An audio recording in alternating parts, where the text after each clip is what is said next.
Hello students, good morning everybody. Today we will study Venn diagrams. You know Venn diagrams? Venn diagrams is a diagram. Understood?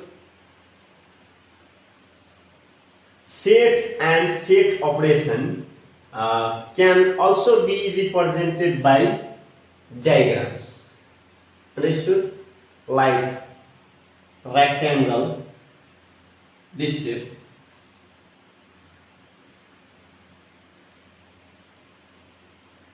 rectangle, okay. Like rectangle, circle or oval, circle or oval shape, this type, circle और oval shape यस्तो शेपमा पनि हामी लेख्न सक्छौं Understood? The idea of representation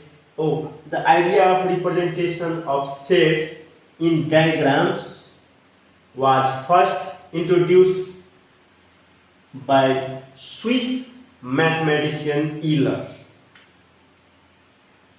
Swiss mathematician Euler. This diagram was first introduced by Swiss mathematician Euler. Understood? सबैभन्दा पहिला यो diagram Venn diagrams भन्ने डायग्राम कसले इन्ट्रोड्युस गरेको भनेपछि at first introduced by Swiss mathematician Euler.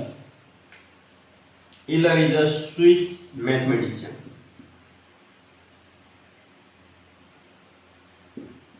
Is a Swiss.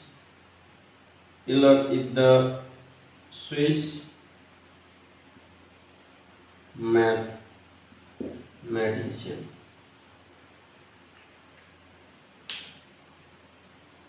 Who introduced the Venn diagram at first.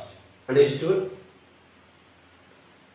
It was further developed by the British mathematician John Venn. Then Venn diagram was developed by British mathematician John Venn. This diagram introduced by Euler and it is developed by the British mathematician John Venn. John Venn is the British mathematician who developed the diagrams, these diagrams. Understood? So the such diagrams are famous as Venn-Euler diagram. Venn-Euler diagram. यस्तो डायग्रामलाई हामी के भनेर famous पायौं भनेपछि Venn-Euler diagram. यसलाई हामी यो whole डायग्रामलाई के भन्छ भनेपछि Venn-Euler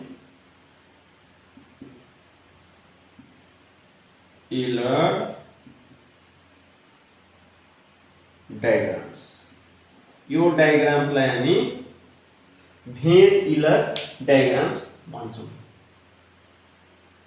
The diagrams was first introduced by Swiss mathematician Euler.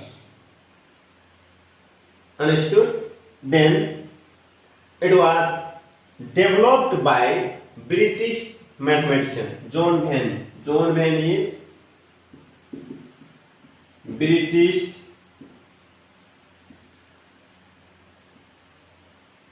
mathematician. British mathematician John Venn. who developed the given diagram.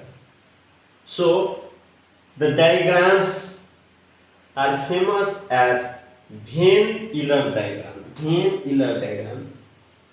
Understood? त्यसैले सबैभन्दा पहिला यसलाई कसले इन्ट्रोड्युस गरेको यो डायग्रामलाई, जुन हाम्रो डायग्राममा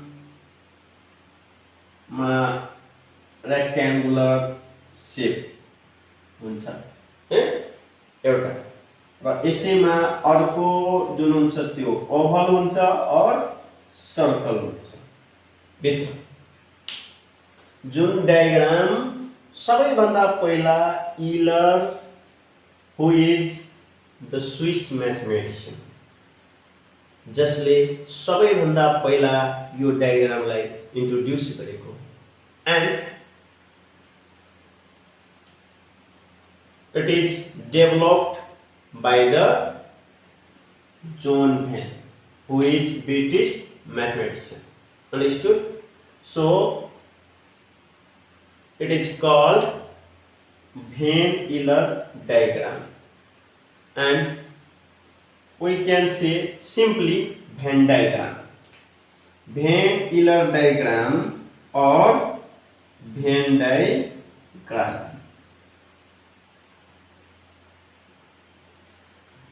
सिम्पली हामी सर्टमा यसलाई के भन्छौँ त भेन डायग्राम भन्छौँ, तर वास्तविक नाम, रियल नेम यसको के छ भनेपछि भेन-यूलर डायग्राम। यो हाम्रो लामो भएकोले हामी सर्टकटमा के लेखिदिन्छौँ, भेन डायग्राम। किन यसलाई भेन डायग्राम भनेको, किनभने यो सबैभन्दा पहिला इन्ट्रोड्युस भएको हो इलरबाट and developed by John Venn. Euler is the Swiss mathematician and John Venn is the British mathematician. So this diagram is called Venn-Euler diagram or simply Venn diagram. Understood? Okay, in Venn diagrams, in this Venn diagram, the universal set is represented by rectangular shape.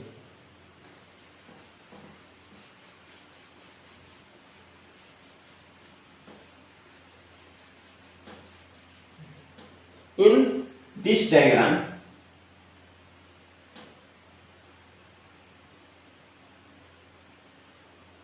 the universal set is represented by rectangular shape. Understood? Universal shape लाई हामी rectangular shape ले represent गर्छौं, जुन चाहिँ यस्तो छ, यस्तो शेपमा हुन्छ यो भेन डायग्राममा। rectangular shape मा universal shape represent गर्छ। Understood? In this diagram, the universal set is represented by rectangle and its subset, universal set को subsets. Suppose we have universal set equal to 1, 2, 3, 4, 5 up to 20, and its subset equal to 1, 2, 3, 4, 5, 6, 7, okay, this much, and b equal to 2, 4, 6, 8, 10, 12, this much.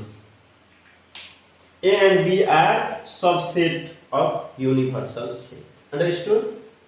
Universal set is represented by rectangular shape and its subset are represented by circles and circle or oval shape.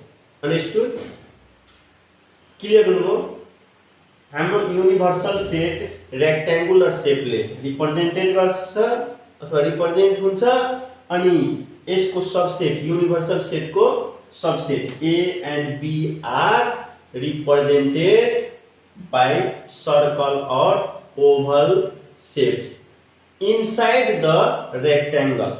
यो चाहिँ कहाँ हामी देखाउनु पर्ने rectangle भित्र inside the rectangle okay A भनेपछि universal set को subset भयो B is also subset of universal set U भनेपछि A and B are represented by oval shape or circle भनेपछि हामीले यहाँ सर्कल यो भयो set A inside rectangle and other subset B is also represent inside the rectangle. Here A and B have some common elements. Yes, 2, 2, 4, 4, 6, 6. Then A and B are called overlapping set.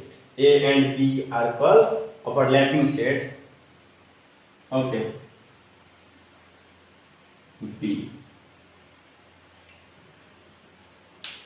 अब हामीले जुन given सेटहरु हुन्छ तिनीहरुलाई van डायग्राममा देखाउनु पर्यो भने rectangular सेप बनाउनु जसले you represent गर्छ युनिभर्सल सेट र त्यो भित्र रेक्टेंगुलर भित्र हामीले त्यसको सबसेटहरु ओभल सेप और सर्कुलर सेप में राख्ने जसमा ए भनेको यसको सबसेट भयो युनिभर्सल को ए यहाँ राखेको and B is also subset of universal set U but sets A and B both are overlapping set because they have some common elements understood now put what the elements of universal set then A and B.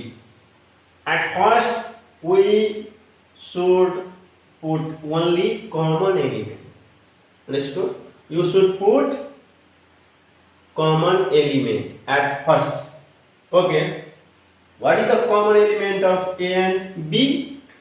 2, 2, 4, 4, and 6. 2, then 4 and 6. Okay. Now remaining elements of A 1, 3, 5 and 7. अब यो हाम्रो बाँकी element set ए को जुन बाँकी element छ त्यो हामी यहाँ यसमा राख्ने क्लियर किनभने हाम्रो जुन दुईटै एलिमेंट कमन छ भनेपछि दुईटैको ओभरल्यापिङ पार्टमा हामीले हाल्दियो कमन अब यो पार्ट हुन्छ त्यो ए को मात्र रह्यो ओन्ली ए भनेपछि हाम्रो कमन लेखिसकेपछि जुन बाँकी एलिमेन्टहरु छ त्यो के हुन जान्छ त ओन्ली ए मा 1 3 5 and 7 understood 1 2 3 4 5 6 7 this much. Now set B यसमा बाँकी के छ 2 4 6 भइसक्यो 8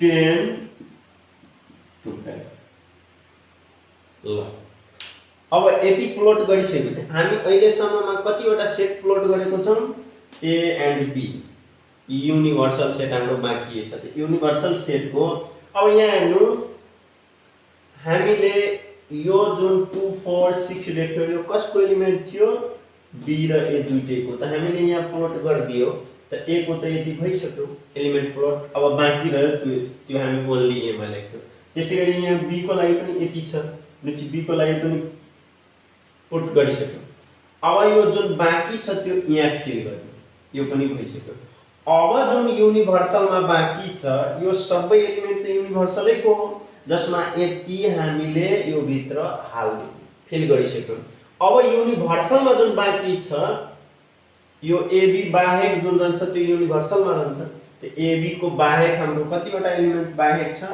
1 आइसक्यो 2 आइसक्यो 3 4 5 6 7 आइसक्यो भनेपछि 7 पछि 8 पनि आइसक्यो 8 पछि अब नआएको हाम्रो के छ 9 यहाँ हामीले के लेख्छौं अब 9 क्लियर 9 पछि हाम्रो 10 पनि आइसक्यो 10 पछि के 11 बाँकी छ 11 पछि 12 पनि आइसक्यो 12 पछि 13 14, 15, 16, 17, 18, 19, 20। अब बाँकी जुन छ त्यो सबै हामी युनिभर्सल रेक्ट्याङ्गुलर भित्र राख्यौँ। जस्तो कसरी हामी भेन डायग्राममा देखाउने बुझ्नुभयो त? यस्तो तरिकाले हामी भेन डायग्राममा देखाउन सक्छौँ। अब भेन डायग्राम भनेको बुझ्नुभयो किन हामी यो डायग्रामलाई भेन डायग्राम भन्छौँ? किनभने यो डायग्राम सबैभन्दा पहिला कसले इन्ट्रोड्युस गरेको भनेपछि इलरले। Then it is produced by what? John Venn. So it is called Venn diagram. Understood? Okay.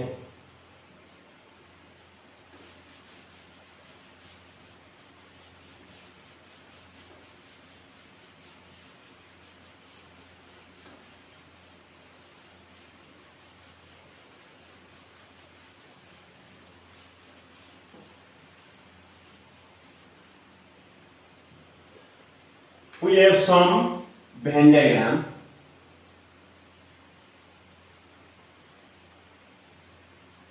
U.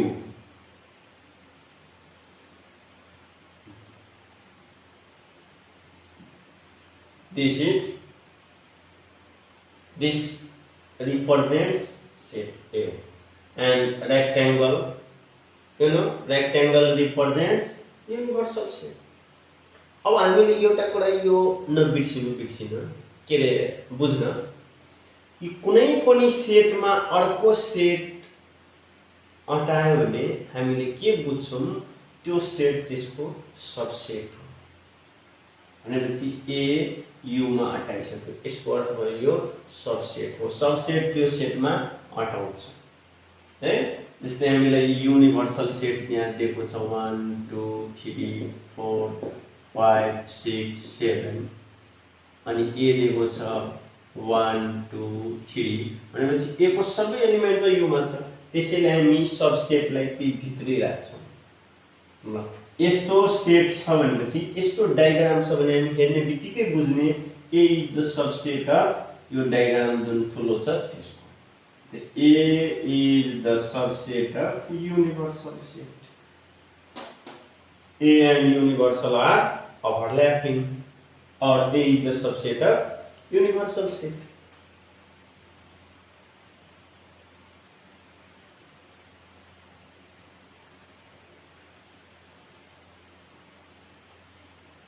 A, B and U.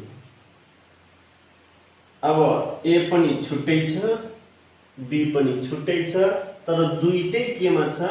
Universal सेटमा। भनेपछि दुईटै के भयो त? युनिभर्सल सेटको subset. A subset you and B is also subset U. But A and B are disjoint sets.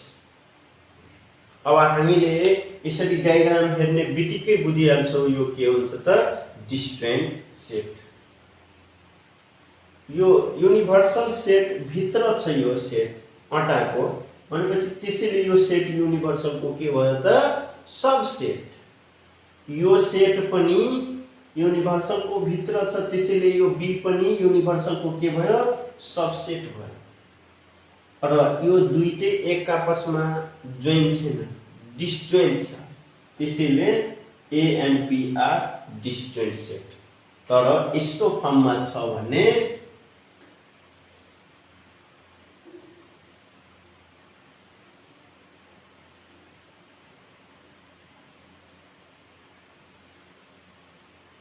यो यसमा touch नहोस् है, किनभने टच हुनुको अर्थ ओभरल्याप।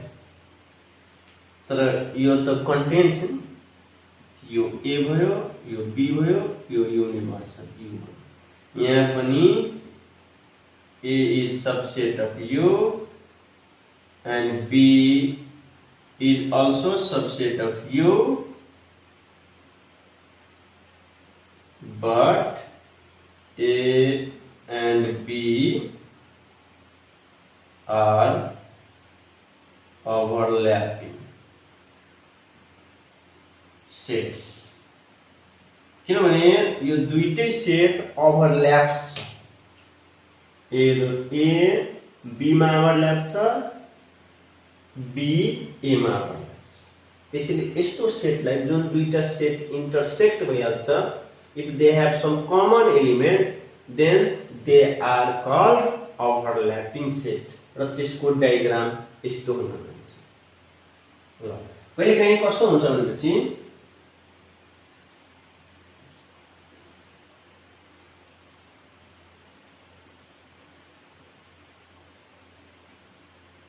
यहाँ एउटा सेट ए छ, अर्को सेट ए मा भित्र बी छ अनि यो यू छ।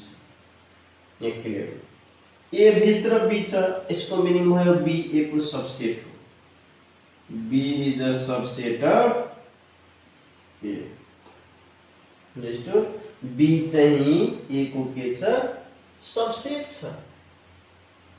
किनभने ए भित्र छ बी, अनि ए कसको भित्र छ? यू को। भनेपछि A is a subset of U, B is also subset of U. किनभने बी ए को सबसेट छ अनि ए यू को सबसेट हो, भनेपछि दुईटै यू को सबसेट भयो। ओ यस्तो पनि हुन्छ है। कुनै कुनै डायग्राम कस्तो हुन्छ भने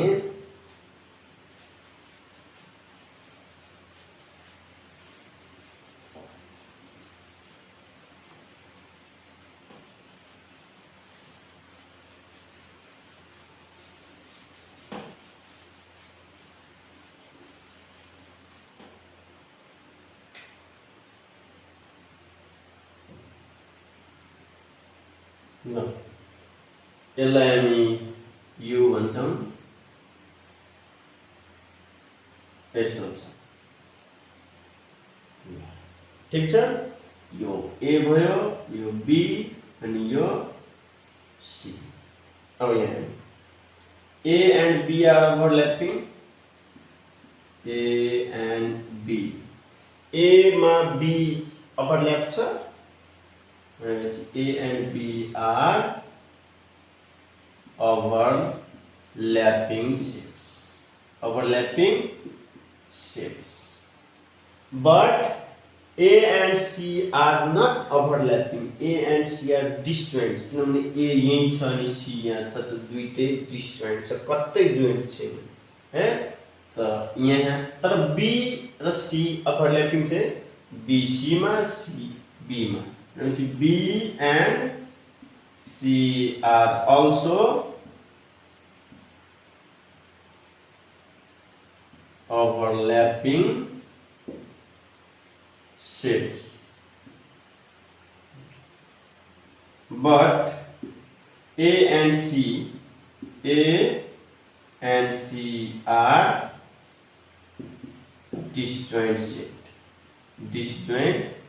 sets। यसरी हामी भेन डायग्राममा हेर्ने बित्तिकै चिन्न सक्नुपर्छ र भेन डायग्राममा हामीले यसरी देखाउन सक्छौं। क्लियर? ल अब तपाईहरु भेन डायग्राममा सेटहरुलाई रिप्रेजेन्ट गर्न सक्नुहुन्छ। भेन डायग्राम भनेको पनि बुझ्नुभयो, कस्तोलाई हामी भेन डायग्राम भन्छौं? यस्तो टाइपको डायग्राम जुन डायग्राम कसले इन्ट्रोड्युस गरेको हो? इलरले and developed by John Venn's. So it is Venn diagram. Okay, we have u equal to 1, 2, 3, 4, 5, 6 up to 20. A equal to 1, 2, 3, 4, 5, 6, 7, and B equal to 2, 4, 6, 8, 10, 12, 14, 16. and C equal to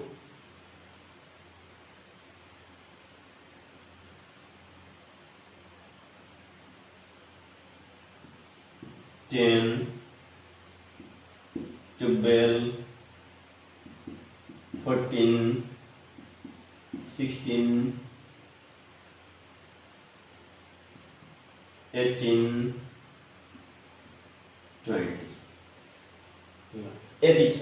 अब यसलाई हामीले van डायग्राममा देखाउनु पर्यो भने कसरी देखाउनु? यहाँ पहिला हामी रेक्टेंगुलर बनाउने,